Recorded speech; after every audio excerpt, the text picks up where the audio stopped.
São 18 horas do dia 25 de junho, 25/6. E aqui começa a Líder Live, mais uma Líder Live, aguardando o meu amigo Roberto Fragoso. Hoje vou receber Roberto Fragoso, que já entrou, já me pede autorização, que eu concedo. E agora esperamos a tecnologia fazer... Ô, rapaz, olha aí. Nada como ter uma esposa altamente tecnológica. Zelosa, inclusive, né? Extremamente, sabe? Você tá de luz nova, você tá de camisa nova. Que maravilha, hein? Totalmente novo aqui, mundo novo. Estou em 2024 já, esperando, trabalhando aqui num ano de alto nível econômico. Já Que passei por toda a beleza. crise. E eu vou te garantir que você já foi eleito o melhor cenário de todas as lives que eu já fiz aqui. É mesmo? É só janela, pô. Nada, mas tá com um abajur bonito, tá uma iluminação legal. E aqui a gente já começa a ver os nossos amigos entrando, né? Marcelo Costa. O que é janela? Janela é o suco da alma. Entendi. Eu coloquei um ring light aqui para dar uma cor diferente, porque eu estou muito branco. Então eu coloquei um ring light aqui para dar um chance aqui nessa conversa, entendeu? Dá para ver pelo reflexo do seu óculos que você tem uma produção quase que profissional mesmo aí. Você não tem ideia, cara. Eu tenho apoio de 3 técnicos aqui do lado. A minha esposa, que está com a mão no vídeo, que está vendo. Que eu estou vendo o dedão a minha dela. filha. A minha filha prestou o ring light dela de fazer os TikToks. Cada um teve um interesse e, lógico, necessidade de participar desse nosso bate-papo, Laudio. Então tá todo mundo envolvido nessa conversa maluca entre filosofia e estratégia empresarial. Que beleza! Olha aqui, olha. Pô, valeu aí. Somos todos os caras. Muito obrigado aí. Subconsciente, consciente. Ponha seu nome para a gente identificar o nome do subconsciente consciente, que é uma bela escrita, um belo nome para um perfil. Então, rapaz, como é que anda a vida? Me diga uma coisa. Eu sei que você está no seu refúgio em Guarujá. Olha só. Olha só, você já aplicou aí para os R$ 600, não? É até maldade falar isso, né, porra? Eu vi gente... Porra, e teve a primeira matéria falando quem são aqueles caras que aplicaram por R$ 600. Tudo bem, a sociedade, né, os autônomos, ok. Agora, poxa, tem que tomar cuidado, né? Isso é até injusto, né, pô? Então, por isso que eu estou aqui dando essa alfenetada, né? É assim que fala. E ainda mais pegar uma fila de banco para isso, né? É um negócio... enfim. Enfim. É lá. Isso chama-se intemperança. Depois você me explica isso melhor. Tá bom. Acho melhor que a gente tenha uma taça de vinho ao lado. Uma boa ideia. Uma boa ideia. Olha, tem uma limonada aqui, coloquei aqui para... Como você vai fazer umas perguntas muito difíceis, eu coloquei até limonadinha aqui para eu começar a molhar a boca. Olha aqui, ó. Olha o que eu tenho na minha mão. Poxa, aí sim. Tô tomando eu já vi um desses. Eu tenho. Aliás, você me deu uma caneca dessa, não é essa daí que você me deu? Foi você que me deu essa caneca. Você me deu uma outra. Você me deu uma de um pub inglês, né? Foi você que me deu essa caneca, eu te dei uma outra. É verdade, é isso mesmo, legal. Cara, eu comprei na Disney, aquela dos Beatles. Estou aqui prestigiando. Mas o que você tem feito de bom aí na sua casa, confinado? O que tem de novidade por aí?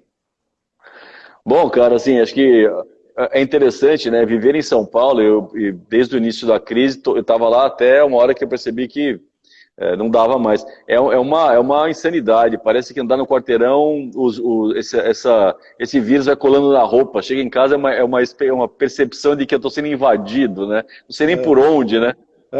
Exato. E aí nós viemos para cá. Os meus filhos também começaram a ter aula por internet, por chat. O colégio conseguiu disponibilizar uma ferramenta, não estava bem disponível, então estão aprendendo a lidar com isso. Então nós estamos agora aqui no Guarujá. Adaptei a casa para que a gente vivesse em comunidade, porque uma coisa é ter uma casa de praia, outra coisa é morar numa casa que não foi preparada para isso. Exato, né? Eu entendo como é que é. E foi assim, loucura. Por exemplo, a internet, tinha um ponto, sempre trabalhei, mas as crianças nunca conectaram. E os primeiros dias que eu fui trabalhar, quando eles conectavam, a minha internet caía. Entendo. Porque o sinal é horrível. Acho que quando a gente conversou a primeira vez lá, teve uns bugzinhos de internet. Então mas eu tive agora que está trocar estável, tudo. né? Super, aí tive que trocar todo o sistema, tive que instalar um sistema de internet parruda, porque são 3 conectados online com o peso de imagem, de som, né? Eles, né? Os 3, minha esposa também. Então tive que mudar completamente, coloquei um sistema aqui melhor que na minha casa lá em São Paulo. Mas tenho certeza que você deve ter adquirido alguma coisa nova aí para fora de trabalho, estudo aí, alguma coisa que te dê algum prazer. Sim, então, uma coisa que eu gosto muito de fazer é treino, então eu sempre nadei, né, uma das coisas que... tem 2 coisas que eu fiz aqui em casa, uma adaptaçãozinha bem bacana, que foram para mim muito legais. Primeiro é que eu adaptei minha piscina para treinar, o que eu nunca imaginei, até foi uma ideia da minha esposa. A gente reformou aqui a casa, e aí na piscina... eu abri um pouquinho ela, até chegamos já, a casa estava, olha, até coincidência, quando chegamos aqui a casa estava acabando de ser reformada. Então foi um momento de transição, vai para cá, ainda com um pouco de pedreira e tal. Mas uma coisa legal, 2 coisas que nós fizemos, assim, a gente mudou a churrasqueira, e aí eu coloquei uma parrilha, olha que essa beleza. argentina. Eu vou falar depois da piscina. E aí... É um modelo, cara, muito mais inteligente do que a gente está acostumado. Essa aqui todo mundo tem, né? Que é uma grelha e tem um fosso para colocar o carvão, né? A parrilha argentina, ela é inteligente pra caramba. A gente não usa o conceito desse, eu vou te contar o que eu aprendi. Ela tem alguns valores que o nosso não tem. A nossa é o seguinte, você tem que dosar, você tem que empurrar a carne de um lado, do outro, porque o carvão vem inteiro, o calor vem inteiro, né? Vem inteiro, Isso, e aí o que aconteceu? A parrilha não, a parrilha, primeiro, não tem carvão, ela é madeira, então a madeira queima de um lado, cai a brasa e a brasa empurra para baixo da carne.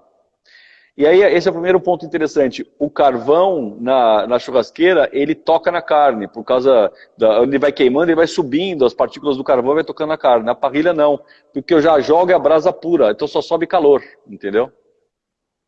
Os caras sabem fazer então, né? Muito, cara, mas muito melhor que a gente. Muito, assim, o nosso... Alguma coisa eles têm que saber fazer direito, né, meu? Bom, se sobrar... exatamente, espero que eles nos ensinem mais alguma coisa, né? Porque, poxa vida, né? Não, mas tem Essa vinho, foi uma... tem vinho, tem carne. Empanada, né? Tem as empanadinhas. Empanada. Porra, tem como fazer a administração de uma pandemia, né? Exatamente. Tanto o Uruguai quanto a Argentina são muito bons nisso. Como fazer a gestão da pandemia. E aí o que acontece? Como eu regulo a lâmina da grelha, então eu coloco ela assim do jeito que eu quiser, entendeu? Então eu coloco mais calor para um lado, menos calor para o outro, eu consigo... E o calor está na minha frente, não embaixo. Então essa é nota 10. Quem não gosta muito é o boi, né? Nunca, né? Nunca. É o único cara que não é feliz nesse momento. Bom, a gente já está com 10, 11, 12 minutos, algumas pessoas por aí, daqui a pouco entram mais. Eu queria... Bom, isso aqui não é necessariamente... Né? Tem aqui minha amiga Sandra, acabou de entrar. Boa noite. O Edgar Júnior. Obrigado por vocês estarem aí, quem já entrou. Futuramente, certamente vamos ter mais pessoas. Me diga aí, rapaz, eu acho que algumas pessoas, eu acho um pouco improvável, mas algumas pessoas não te conhecem, talvez aqui, né, com mais detalhes. Boa noite, Sandra. Queria que você me desse assim um breve, desse pra gente, né, relatasse aí quem é Roberto Fragoso, abordando o cara, o mercado, a atividade hoje. O que você anda aprontando? Bom, meu caro, primeiro, muito obrigado pelo convite. Essa provocação sua, para mim, além de ser muito importante, ela é extremamente estimulante, porque eu sou convidado a aprofundar num dos temas que eu tenho mais investido o meu tempo, que para mim é um grande prazer. Chega uma certa hora da vida que a gente tem que pensar muito em como gastar o tempo, né? E eu tenho gasto o meu tempo, claro, tem minha carreira, sou advogado, tive o prazer de cursar algumas faculdades, então hoje a minha profissão é advocacia, né? Eu sou parecerista, tal, faço planejamento tributário. E a minha carreira acadêmica, eu tenho duas carreiras, né? A carreira acadêmica e a carreira de empresa, agora eu tenho meu próprio escritório. E na carreira acadêmica eu tive a oportunidade de investir bastante tempo na minha formação. Então fiz faculdades várias, fiz administração, contábeis, direito, fiz mestrado em direito.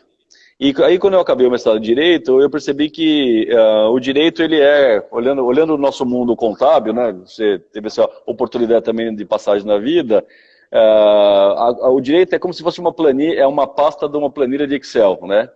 Onde as outras pastas não estão ali e a gente usa muito disso. Então, eu percebi que muito que se falava no mestrado era sobre filosofia. E aí eu fui estudar filosofia.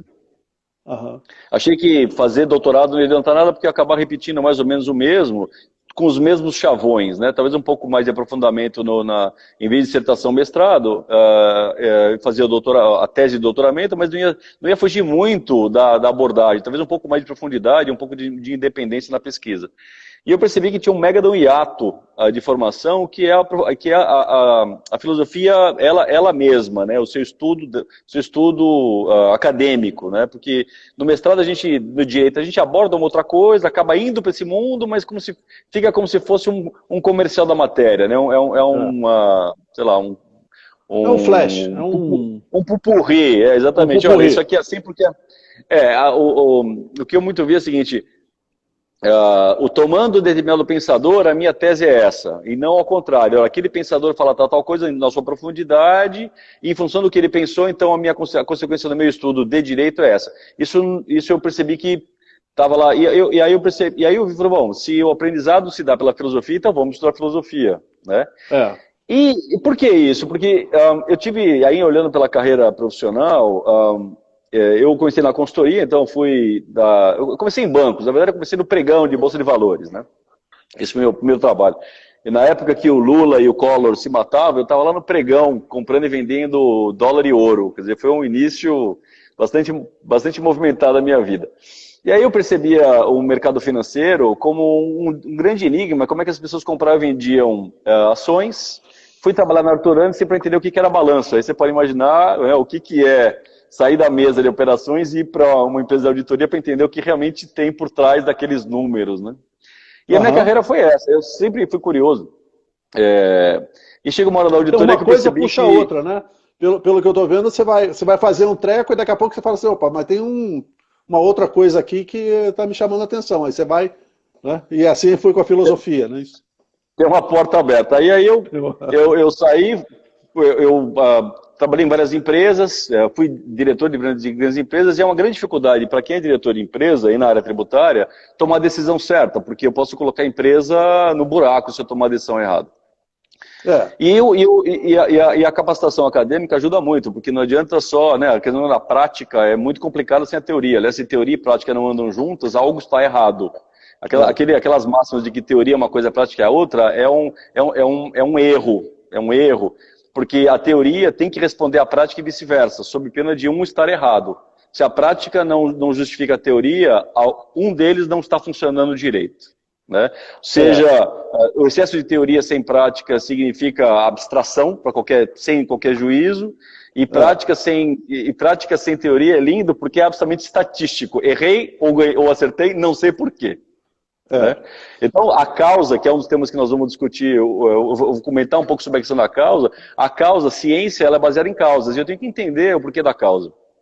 Se eu não entendo o porquê da causa, é mera sorte. Nossa, ganhei, perdi, nem sei o que aconteceu. Eu acho que não é... Se você me permite dar um pitaco aqui, eu acho que não é tão errado assim essa máxima que fala teoria é uma coisa, a prática é outra. Isso, eu concordo com a linha que você descreveu, mas por outro lado, existe a prática em si, né? Existe aquele distanciamento. Até a gente fez uma pesquisa junto, bem bacana, né? Na época de ANEFAC, né? Que falava desse distanciamento do aprendizado acadêmico, do aprendizado na universidade, ou nas faculdades, né? E em relação à vida prática, na vida real, né, ao exercer a profissão. Então, eu acho que se baseia nesse distanciamento aí, essa máxima. Né? Sim, exatamente. E aí, a partir do momento que eu tenho esse distanciamento, a teoria e a prática não se conversam. Então, algum problema está em algum lugar. Tem que ser Exatamente. E aí, a nossa sabedoria é entender onde está o erro para aproximar de novo a teoria da prática.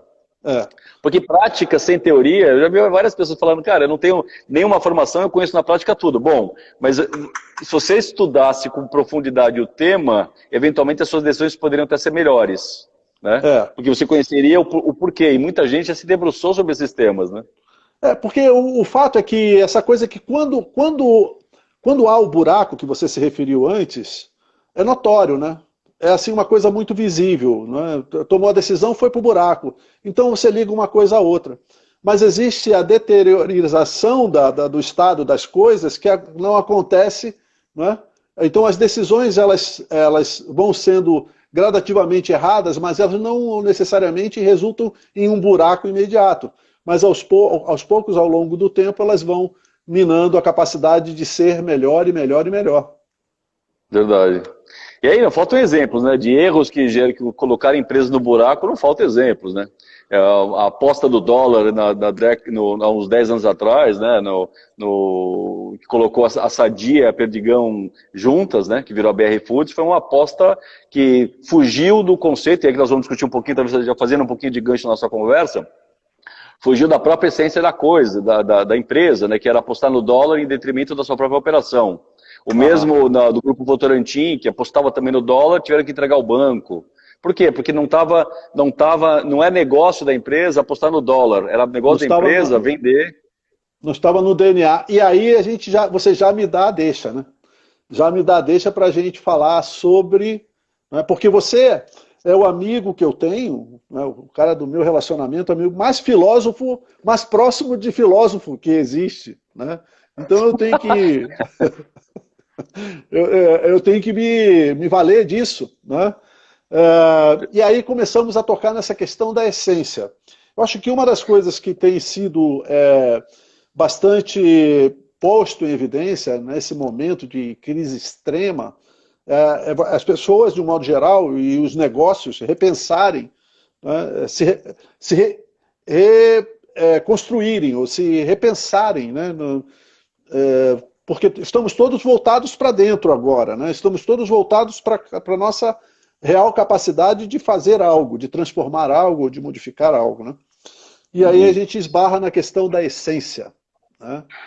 E aí eu andei soltando aí alguns videozinhos que falam nessa questão da essência e da existência, né? O que é essa... Bom, primeiro me dá a tua visão de essência, né?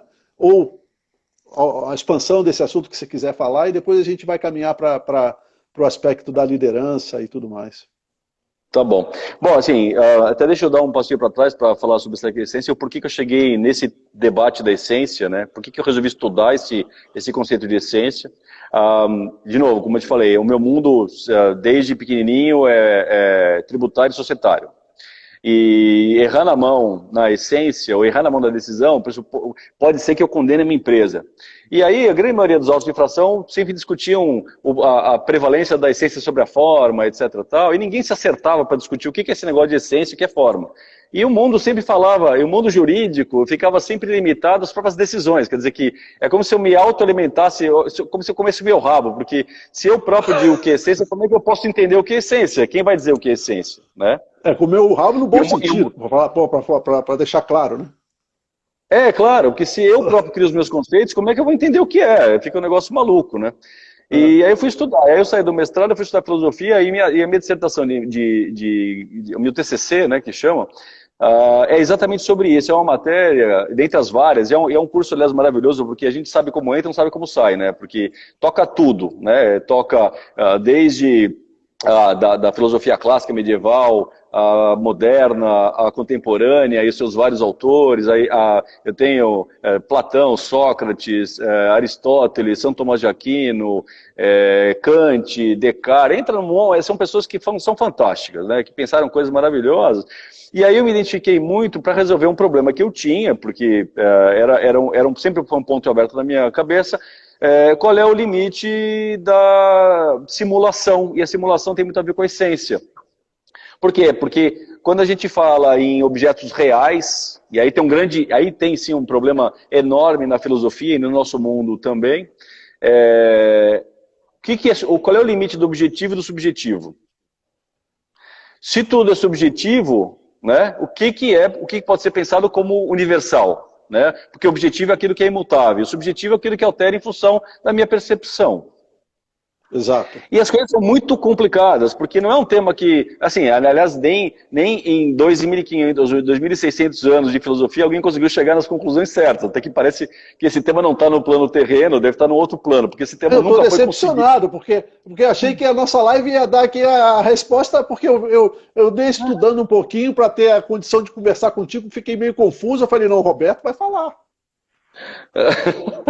Assim, por exemplo, aliás, assim, qual é o papel, né? O papel da filosofia, né? É tratar as coisas de forma simples. Só que as coisas simples não são fáceis. Essa eu acho que é a primeira questão. E assim, tudo que eu vou falar tem uma contrapartida, um desdobramento empresarial pesado, porque a filosofia ela foi pensada para o mundo. E o mundo importa em pessoas, importa que tipo de pessoas. Aí grandes debates sobre se a empresa é uma pessoa, uma abstração de pessoa, porque na verdade ela não existe, ela não fala com você. Mas ela é, de fato, um ente isolado, porque ela tem bens, ela tem obrigações, ela tem patrimônio, deve para sócios, quer dizer... E ela tem uma alma, né? Ela tem uma alma, que é a soma de todas as almas que fazem a empresa. Sim, claro. Uma grande vibração de valores, de pessoas, não tenho dúvida disso. Cultura, né?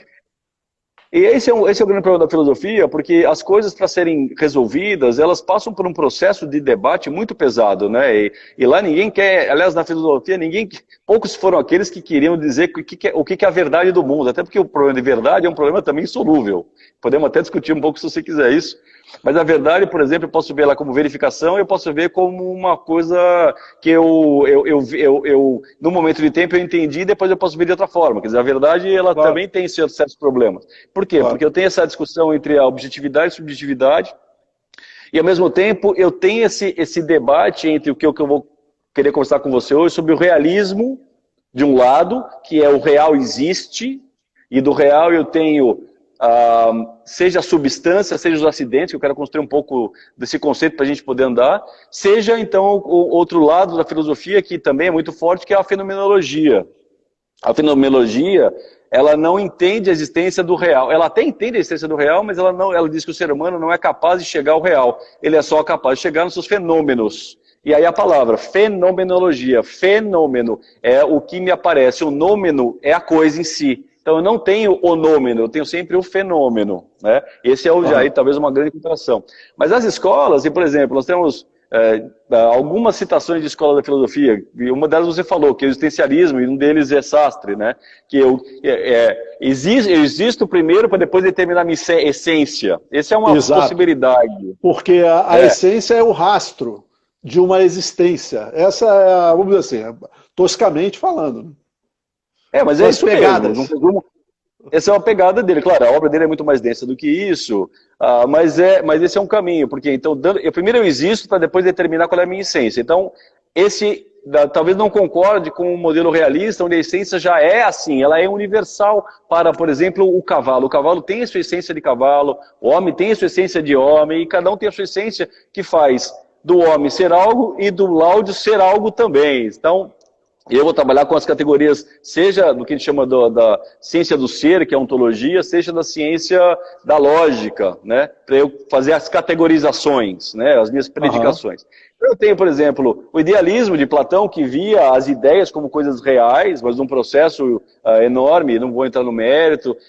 Tenho o empirismo de Hume, David Hume, que é fantástico. Aliás, tem uma obra que os economistas adoram ler, que é O Enigma do Cisne Negro. Ele é basicamente empirismo. Por que empirismo? Porque eu não consigo, o passado não prova o futuro. E é um problema seríssimo quando a gente fala disso, porque muitas das decisões que nós tomamos são baseadas no nosso corpo histórico, na nossa experiência.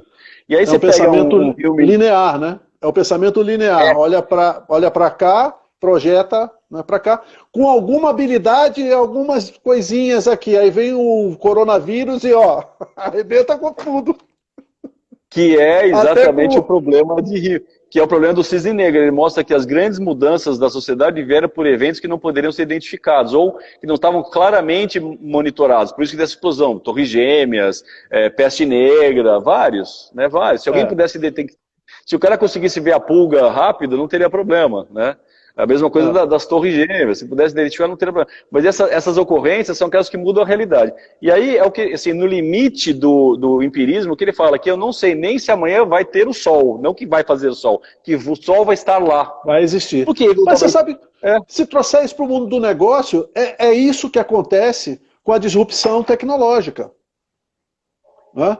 A disrupção tecnológica modificando modelos de negócio né, explodindo determinadas coisas, é o coronavírus em ação, né? Quer dizer, modificando tudo que existe no presente. Então, é pertinente falar sobre isso e trazer para o mundo dos negócios. Né? Muito, sobre qualquer aspecto, porque a gente toma muitas das decisões tomadas em função de históricos. Compra de ações, por exemplo, são tomadas, para os grafistas pelo menos, né, gostam muito, né, de ver a evolução do papel, etc., as curvas, né, as retas, etc., tal, vem em função do quê? De um comportamento passado, da movimentação daquelas determinadas ações. Junto com isso, uma análise fundamentalista, para ver o histórico também dos administradores, tal, E aí, assim, olha a confusão, quer dizer, a filosofia, e esse é um ponto muito importante, né, dessa discussão. Lá o me controla o horário. Vamos ver. Não, estamos bem. O problema da filosofia é esse. O problema da filosofia é que muitas das pessoas que se apresentam como filósofos só conhecem uma. E tomam aquilo como a maior verdade do mundo.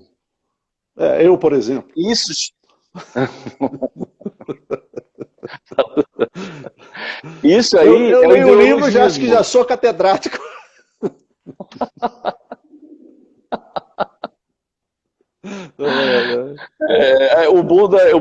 Enfim. E aí, o interessante é conhecer quais são as diversas correntes, né? E o que cada um dos pensadores queria responder com aquele seu livro. Você tinha o seu problema e você quis responder o seu problema com aquela obra que você escreveu. Então, nada mais justo e honesto de você, por esforço próprio, querer estudar um tema e ter uma solução sobre aquele tema, mas não explicar o mundo em função de um livro, como alguns tentaram no passado. E outros ainda vão às telas de televisão, eu não vou citar nome aqui, muitos até ficaram conhecidos, que moram no exterior, que têm, como dizem, livros publicados, né? Que fazem uma ontologia do mundo, né? Dizendo que conhecem todas as realidades, etc. Tal, sem conhecer exatamente o que falou de verdade aqueles que eles citam, né? Citar Hegel, por exemplo, é uma dificuldade. Nem Hegel sabia o que estava falando, às vezes, né? Humildemente falando, porque ele é um dos caras que queria dizer como é que funcionava o mundo. E o que eu queria conversar com você hoje é mais sobre o realismo.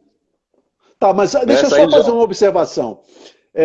uma observação seguinte, dessa questão mesmo que você acabou de citar sobre a limitação humana, né? E se fechar com uma posição, isso vale para várias coisas, a gente está vivendo muito isso na questão política, fechar com uma posição, né, em uma oferta limitada de possibilidades, né? Porque para isso, para que você tenha realmente uma amplitude, você precisa ter algo que chama o quê? Talvez uma palavra a se mencionar seja humildade da possibilidade de aquilo não ser único e soberano, né? E aí você precisa, às vezes, colocar em xeque suas próprias convicções, porque aquilo que você leu já satisfez a tua conveniência, o teu ego, e aí você precisa falar assim, não, embora isso seja bem alinhado com o que eu penso, eu preciso dar uma outra chance para uma outra vertente, né? Isso não confronta no ser humano?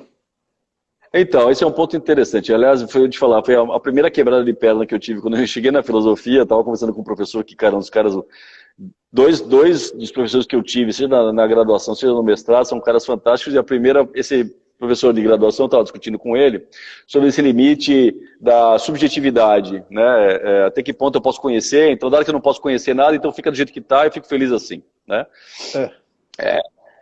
E aí nós estamos discutindo sobre o limite da linguagem, né? E aí eu estava perguntando para ele, poxa, mas se tem... E a minha escola do direito era muito da subjetividade, e por isso até meio estranhamento, na hora que eu cheguei na graduação de filosofia, e vi que tem muito mais escolas do que o que eu aprendi lá. E aí eu estava discutindo a questão da subjetividade, e eu perguntei para ele, cara, mas um texto escrito te obriga, então é uma lei, né? A lei, ela tem um texto e ela de alguma forma é uma norma que te obriga. O texto, o papel dele é determinar certas condutas, sejam por obrigar, proibir ou autorizar. A palavra então, lei se encerra, né? A palavra lei, a linguagem já se encerra nela mesma, é lei. Claro. E aí eu tava muito confuso, né? Porque estavam debatendo sobre isso e tal. Eu falei, poxa, mas se todo texto ele tem essa limitação, então eu tenho que obedecer o texto dessa forma como a gente fala, tal, né? No limite do texto e tal. Como é que fica isso, né? Falou, olha, tem que tomar cuidado, porque nem sempre, esse é o que a gente chama de positivismo, né? Nem sempre as coisas conseguem ser colocadas de forma textual para que signifique o comportamento humano. E, por exemplo, se eu tiver, na Constituição Federal está lá, princípio universal, a dignidade humana, né? Aí ele virou e falou assim, cara, se eu tirasse, por exemplo, o pressuposto, né, o princípio da dignidade humana da Constituição Federal, os seres humanos, pelo menos aqueles que são os brasileiros, né, que são subordinados à Carta Constitucional, não estariam mais sujeitos a serem dignos ou prestar dignidade a todos os seus cidadãos, a todos eles, né, como papel do próprio ente, do papel do Estado. Se não tivesse o pressuposto da dignidade, o Estado não precisaria tratar todos os seus cidadãos como cidadãos dignos, oferecer no mínimo uma cesta básica, um treinamento, etc. Tal. Aí eu percebi que o negócio é muito maior, porque por trás disso tem um debate pesadíssimo, que é o confronto entre o positivismo e o direito natural, que chama de jusnaturalismo. E o conceito o realismo, ele tem muito a ver com o jusnaturalismo, porque, de alguma forma, nós temos uma coisa que é da nossa natureza. E aí se encaixa muito bem esse conceito da essência. Por quê? Porque a essência responde àquilo que mostra aquilo que nós somos e não podemos ser de outra forma, de outra maneira. Ela indica os elementos que são aqueles que não podem ser retirados de nós qualquer coisa, nós coisa, né? Seja uma pedra, seja um homem, sejamos eu ou você. Retirar desse elemento, ele faz com que eu não seja mais aquilo. E o que seria isso? Pois aí é o problema. Cada mundo da ciência tem a sua forma de pensar, de entender e de categorizar. Então a física tem os seus pressupostos de estudo, tanto quanto a biologia, quanto a matemática, quanto a história. Cada ciência ela tem que chegar nessas conclusões. Seja a economia... Responde diferente para a questão da essência, é isso? Dependendo dos porque o objeto é pressupostos. diferente. Claro, a antropologia vai pensar o quê? O homem, antropologia, ou seja, estudo do homem, né? Então, cada ciência tem como característica e responsabilidade tentar entender aquilo que de mais essencial é da coisa. Sob pena de, e olha que coisa complicada, sob pena de, se eu não tivesse, se tudo fosse tão subjetivo, nem ciência poderia estudar, porque cada um falou uma coisa e está tudo bem. Então, né? Esse é o contraponto que diz assim, a ignorância é uma bênção, né? Porque você é muito mais feliz quando você... não é a ignorância, né? Aí, por outro lado, o excesso de saber também porque você fica tão confuso que aí você larga de mão, você não sofre mais também, né? Exatamente, tem um limite para tudo, né? Assim, esse é o melhor, quando você está nessa, melhor abrir uma taça de vinho, não aguento mais saber, né? Deixa eu, aliás, tem certas horas que eu estou lendo e, nossa, onde esse cara quis chegar, né? Será que era isso? Porque é um negócio tão fascinante. Para, deixa eu tomar as taças, deixa eu ver um programa, deixa eu ver pro bebê, né? Deixa eu me humanizar de novo, né? Mas deixa eu te perguntar, exemplo, Roberto, eu queria trazer essa conversa, porque tá rica, tá maravilhosa, tá... Meu, eu tô com muita saudade dos nossos almoços, né? Muita saudade, porque a gente me enriquece, né? E a gente troca pra caramba. Essa questão da essência, eu queria linkar isso, né? Eu sei que tem toda uma amplitude que talvez tenha que fazer 3, 4, 5 horas de live só para ter um fio da meada aqui. Mas, no caso, essa questão da essência, eu estou falando dos líderes hoje, né, enfrentando uma situação que está destruindo negócios, né, que está transformando negócios. Ontem apareceu a questão de que tem negócios que estão prosperando muito, principalmente a logística, né, está prosperando muito com isso aí. Mas os modelos de negócio, né, a forma que você fazia aquilo, eu não estou falando necessariamente no meio da crise, eu estou falando que oportunidades, né, líderes e gestores e tomadores de decisão, que benefício eles podem recorrer a conceitos da filosofia, visto essência, né, essa que você acabou de se referir, para construir algo, né, que seja próspero, né, num futuro. Bom, então deixa eu tentar fazer um corte metodológico. Eu vou tentar evitar a discussão sobre valor, tá bom? Valor como ética, tá bom? Porque isso para mim não muda. As pessoas não mudam seu corpus ético, seu comportamento em face do outro, tá bom? Então uma empresa é ética, ela é ética, isso é um valor sempre, e não vou discutir aqui as vertentes da ética, como eu chego ao valor, isso talvez seja uma outra live, se um dia você quiser, a gente pode debater um pouco do conceito de valor. Mas entenda assim, chegamos num acordo, partindo do pressuposto ético, né, das entidades. A ética não muda, porque a ética é comportamento humano em frente ao outro. Toda vez que eu faço bem para o outro, eu estou sendo ético, fazendo uma mega de uma tradução de milhões de obras, né? Mas eu sempre estou falando de ética para o bem, tanto quanto eu estou falando estética ao belo, tanto quanto eu estou fazendo lógica à verdade. Esse, mais ou menos, a base da filosofia é assim, se eu consigo entender ética, estética e lógica. Esses são um dos principais pilares da filosofia. Por quê? Porque a estética busca o belo, e é um problema seríssimo o conceito do belo.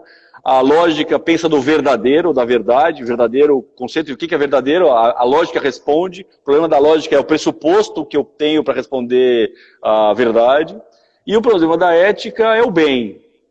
E o bem, se eu pudesse dizer que é o comportamento do ser para com o outro, fica fácil de ver, porque o que eu faço para mim, faço para o outro também. Então fica muito fácil, né, de entender. Lógico, caramba, são 2.500 anos gente escrevendo sobre ética, mas se a gente não for discutir isso... Foi a primeira coisa que eu entendi da conversa até agora, tô brincando.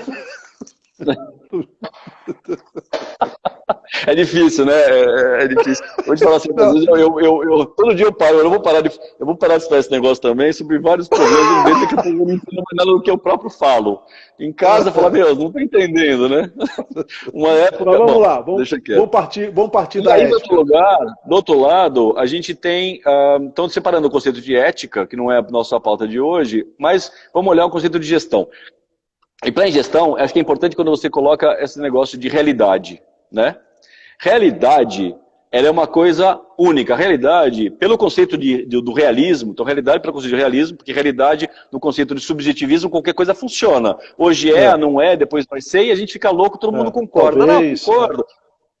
E é um negócio maluco porque muitas vezes a gente aceita, por exemplo, no mundo jurídico, que é onde eu trabalho, o advogado colocando no final do seu parecer SMJ, que significa salvo melhor juízo. Poxa, mas se eu estou te contratando para você dar o juízo sobre aquela determinada interpretação, como é que você pode dizer que pode haver, eu vou salvar a existência de um melhor juízo? Esse negócio de humildade não funciona, isso é mentira. É o ou não do Caetano Veloso, né? Ou do Gilberto Gil, né? Constrói lá uma narrativa toda e chega no final, ou não. Ou não, não dá. Assim, por isso que são processos a serem decididos, e eu tenho que tomar a decisão e tem consequências. Então não dá para ser melhor juízo, tem que ser o melhor juízo. Então quando a gente fala em realidade, a realidade ela vem de uma palavra latina chamada res, coisa. E a coisa, que é o ente, que é o estudo da metafísica realista, ela pega o ente e fala, bom, o que é o ente? O ente é formado por, aí, assim, academicamente fácil de entender. Ela tem a substância e os seus acidentes. Duas formas de entender, dois elementos que andam em conjunto. Substância e acidentes. A substância, como a própria palavra, ela está debaixo da instância. O que é instância? Acidente. Acidente é tudo aquilo que está na coisa, não é a coisa é a substância. Para eu entender a minha empresa, a substância da minha empresa, eu vou chegar na essência, eu tenho que conhecer profundamente qual é o negócio que eu estou trabalhando. Porque se a realidade mudou, eu tenho uma outra forma de abordar essa nova realidade. Eu tenho que entender esta realidade com profundidade.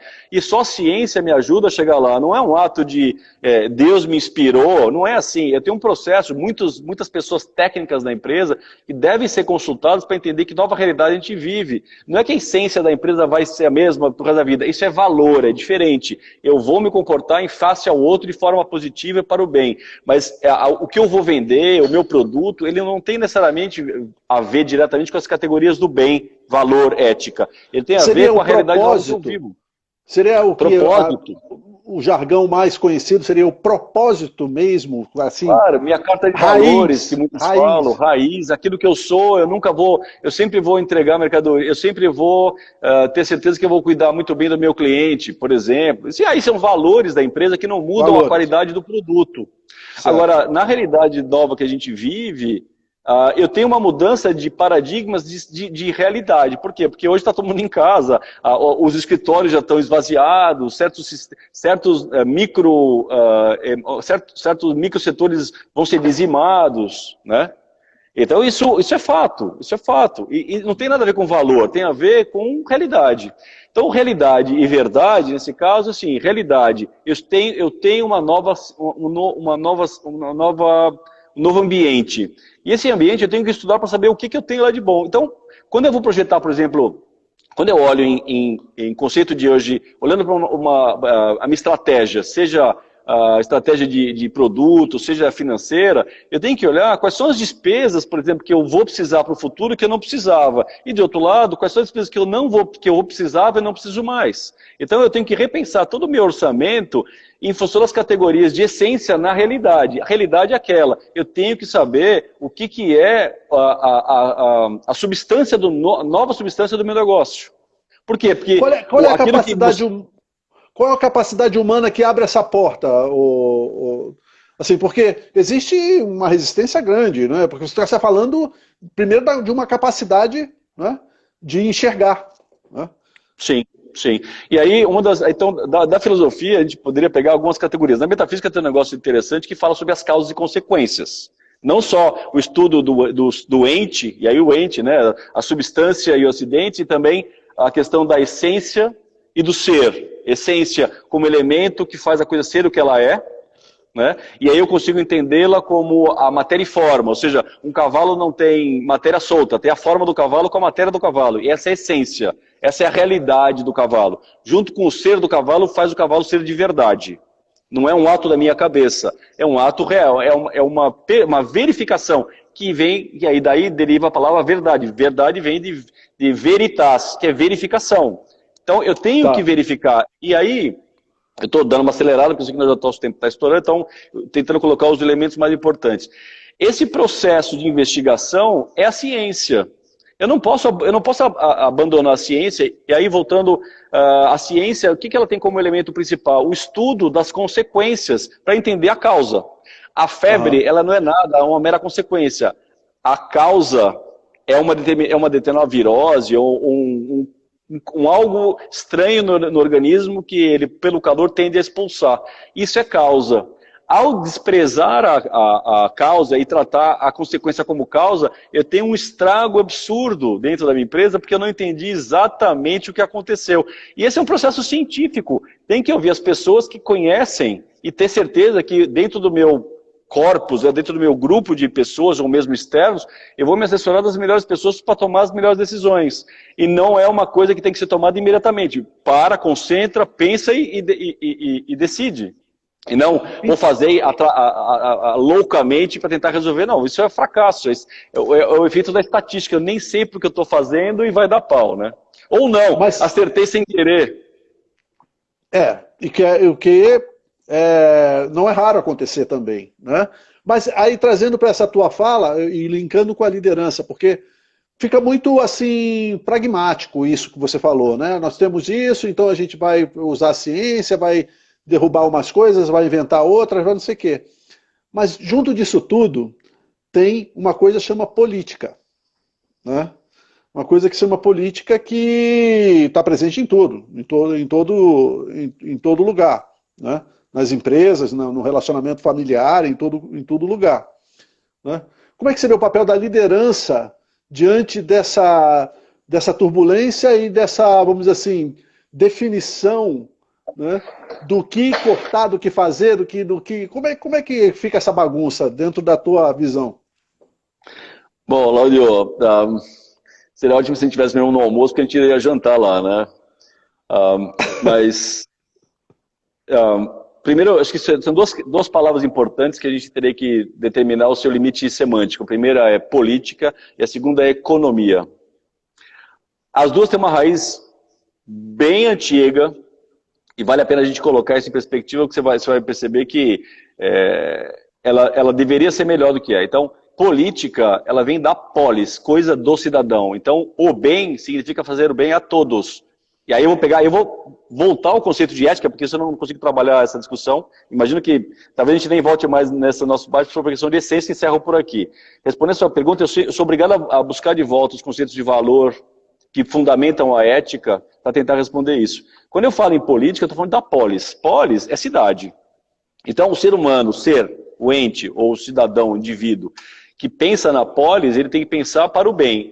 Se a gente pegar, imaginando que a empresa é uma micro-região, né, um micro-organismo que também está subordinado aos intempéries de relações de pessoas, e aí tem esse conceito de polis dentro da empresa, o que é possível, porque é uma micro-região com várias pessoas, vários interesses, claro. E muitas das vezes antagônicos. Né? Antagônicos. O alinhamento sempre ele tem que ser visto em função das diretrizes boas da empresa, senão são vários vetores indo para tudo quanto é lado, nunca vai funcionar. Esse é o papel da liderança, ter certeza que os vetores estão alinhados em função da melhor decisão a ser tomada. E o processo decisório, como ele é muito difícil de ser tomado, ele é lento. Mover um transatlântico, como o que você já dirigiu, eu também, é um processo quase que desumano. Por quê? Porque a partir do momento que eu coloco um barco para funcionar, essas grandes empresas, Vale do Rio Doce, por exemplo, Carrefour, eu trabalhei, você na Rolls Royce, a hora que eu coloco o negócio para funcionar, eu não consigo apertar um botão e volta, como um caça, né? Que eu já volto, né? Não é assim. Para parar um navio, eu tenho que brecar 5, 6 quilômetros antes. Tá aí o caso do Titanic, né? Eu não paro o navio, eu paro com planejamento. Então, para ter um planejamento muito bem, isso implica em ter ciência, em ter as melhores pessoas na mesa para tomar as melhores decisões e ver as implicações. Tanto que quando a gente começou o nosso estudo lá na NEFAC, para entender qual seria a maior grade de conhecimento para os alunos de contabilidade, a gente percebeu que o problema da formação, não o problema técnico do contador, mas ele estava na falta de habilitação da faculdade em educá-lo para liderar assuntos multidisciplinares. Lembra disso? Isso.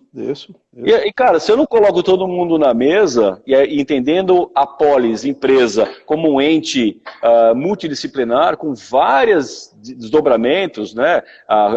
Compra, armazenamento, produção, venda, clientela, tem milhões de coisas, tributário, contábil, financeiro, mercado, etc.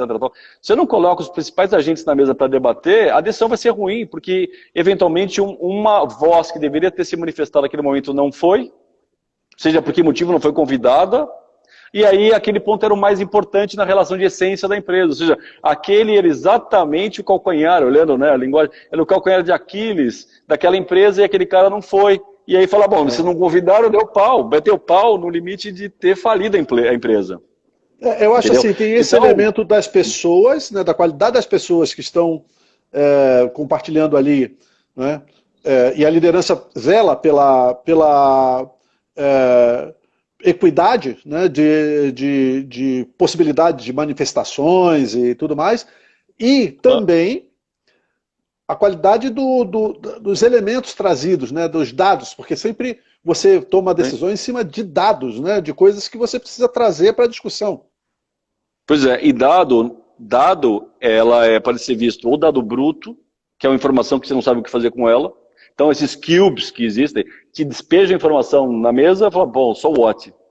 Ou então informação ela é ok, ela está na forma como que eu preciso para tomar decisão. Mesmo assim, com esse risco da pasteurização, homogeneização de informação, que pode não me ajudar muito, só distorcer a minha tomada de decisão. Mas assim, olhando pela resposta da questão da política, toda vez que se eu entendo que a empresa já definiu seus valores, conseguiu entender, e a dificuldade, né? Conseguiu entender em que ramo atuar, amigo, a empresa, as pessoas que estão lá dentro só podem estar alinhadas para aquilo. Por isso que, quando eu vejo alinhamento, eu tenho alinhamento da visão, missão e objetivos da empresa, e todos os departamentos têm que estar extremamente alinhados com isso, sob pena de eu gastar energia no lugar que é errado. Então, até no final dessa coisa, você imagina, eu tenho o drill down, tenho uma meta geral publicada pelo presidente mundial da empresa, se for uma empresa multinacional, ou aqui no Brasil a mesma coisa. Esse aqui é a minha visão, missão e objetivos.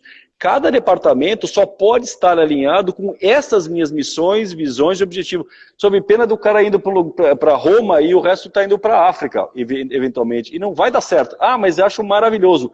Meu amigo, essa discussão no maravilhoso nós já superamos. Agora nós já estamos na implementação do plano de ação. Você deveria ter mostrado para a gente, ou eventualmente mostrar que é diferente, se corrige o plano de ação.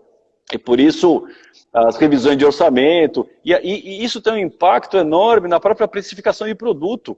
Porque veja, hoje, se a gente entender que vai trabalhar em casa, a forma de precificar, inclusive, né, o custo headcount, né, a gente fazia o custo buyer por pessoa, né, para alocação do administrativo no produto, etc. Tal, muda completamente. Muda completamente. Tudo muda. Porque a realidade é nova, não que o valor seja novo. O valor, ele talvez, aí fica nessa discussão que eu estava mostrando, o valor talvez tenha esse debate entre o realismo e o subjetivismo, o realismo e o fenomenologismo. Alguns entendem que o valor altera em função das categorias de tempo e espaço, hoje é, amanhã não é, e a gente fica com uma discussão maluca, porque ele mata o próprio princípio da lógica, que é da identidade, que A só pode ser igual a A, e não contradição, que A não pode ser B. Maluco, porque se hoje é e amanhã não é, como é que as coisas podem ser? Como é que pode funcionar? Mas esse é o problema. A gente já está naquele momento em que eu odeio o Instagram, né? Porque a gente já tem que caminhar para o nosso fechamento. Deixa eu dar uma conceituada nessa questão. Então, quer dizer, que você disse, né, em relação à política, que ela pode ser benéfica. As pessoas têm essa ojeriza por política, mas a política pode funcionar para o lado positivo também, né? Mas para que haja um amortecimento desse lado mais nocivo da política, é preciso ter, então, segundo o que eu entendi do que você falou, um referencial estratégico, um arcabouço de referencial estratégico bem consolidado e entendido nas camadas, né, de operação da empresa, não é isso? Claro, a meta é objetiva, né, Láudio? Toda vez que eu subjetivo a meta, olhando no plano de metas, toda vez que eu tenho uma meta que depende do gestor aplicar, se o cara foi bem ou não, aí dá um pau. Então, a meta tem que ser muito objetiva. PLR é objetivo. Ó, eu tenho que ter uma quebra redução da quebra de 30%. Ponto. Essa é a meta. Porque isso está alinhado com todo o plano, está alinhado com toda a nova estrutura de custeio, está alinhado com a gestão de estoque, preço, a forma de pôr margem, categoria de produtos, os clusters, isso tudo está alinhado. Você imagina o trabalho, né? Você, aliás, melhor, eu não estou até brincando que você teve nessa posição por muitos anos, né? Você conseguir, depois de muitos debates, conseguir determinar qual é a estratégia da companhia. E tem todos esses desdobramentos, desde o macro até o micro, do estratégico e alguns falam do tático. Enfim, e aí eu tenho o preço do produto. O preço do produto está extremamente alinhado com tudo. Então, quando eu faço definição de preço, eu tenho que saber exatamente qual é a composição de preço que eu quero para aquele produto. E aí, uma das ferramentas que se usavam na década de 90, que era o ABC Cost, né, Activity Based on Costing, que era ter certeza que eu aloco na base do produto, para fins de composição do custo, era exatamente os elementos essenciais daquele tipo de produto. Então não ia colocar hora homem de uma máquina que não deveria estar lá. Esse é o papel do ABC, por exemplo, né? Então, qual o papel disso? Pensar o essencial naquela composição de preço daquele negócio. As realidades mudaram, eu tenho que repensar a minha forma de precificar toda a linha de produtos. Toda a linha de produtos. Ainda mais com vários vetores aqui atuando. Uma é a nova situação, né, que vai perpetuar, né, mesmo pós-pandemia, que é esse jeito diferente de contactar. Isso aqui não aconteceria se não não tivesse tido essa situação. Isso vai perpetuar, não é? E a expansão, a capacidade de você pulverizar o teu produto, né, quando possível, quando não for algo físico, né, através dessa malha de distribuição de ideias, de serviços e tal. Então isso mexe tudo com o preço, né? Porque é aquela coisa, você não precisa mais cobrar muito de poucos. De repente você pode disponibilizar para mais gente aquele conceito, aquela solução, né? Por um contingente muito maior. Roberto, cara, nós estamos chegando efetivamente no final. É um privilégio meu ter você como amigo e ter a possibilidade de estar aqui conversando. Agradeço a você, agradeço o pessoal que está agora, que esteve durante algum tempo na nossa conversa. Isso vai ficar em um vídeo, né? Já te falando, isso vai ficar em um vídeo disponibilizado, essa conversa. Qual é a frase que você resumiria, então, essa nossa conversa? O que você mandaria para as pessoas que estão aqui assistindo a gente? Acho que nós vamos ter que ser muito mais científicos do que a gente era no passado. Nós temos que pensar muito mais em estudar e praticar, né, olhando pela ótica da empresa. Nós vamos ter que ser muito mais bondosos e caridosos para entender e ajudar aqueles que vão passar por dificuldades muito grandes. Nosso papel na sociedade deve mudar completamente. Talvez a gente esteja no momento de introspecção e guarda, mas já é muito bom pensar que a gente vive em sociedade, né? E a sociedade requer de nós todos um trabalho efetivo. É isso aí. De doação, de trabalho, de pensar e ajudar, de repensar a nossa forma de trabalhar, de sobreviver. E quando pertinente, usar a ciência, né? Claro, não dúvida sobre isso, né? Toda vez que e esse é o papel principal. Se eu esqueço disso aí, a chance de dar certo ou errado, ninguém sabe, é sorte.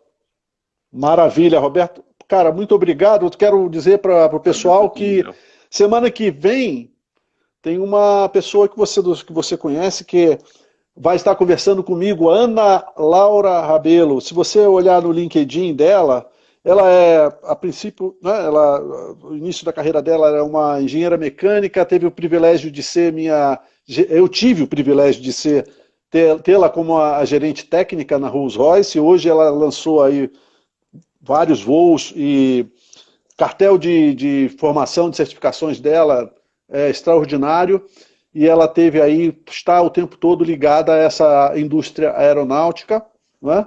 Então, uma pessoa que tem muito a falar com a gente e dar aí alguns conceitos com esse olhar mais feminino, né? E dentro de um ambiente extremamente, como é que você chamou? Marlboro, né? Marlboro. Machista. Os homens se encontram. Roberto, muito obrigado, cara. Fica com Deus. Prazer, obrigado. muito obrigado. Eu fico muito grato e orgulhoso pelo convite, com certeza. Espero poder ter, sei lá, ter trazido as minhas ansiedades, as minhas considerações, ansiedades, né? Nenhuma resposta final, mas algumas ponderações. Ajudou bastante. Talvez. Eu adorei. Obrigadão, fica com Deus. Agora já pode tomar seu vinho cara. E dar o mergulho na piscina.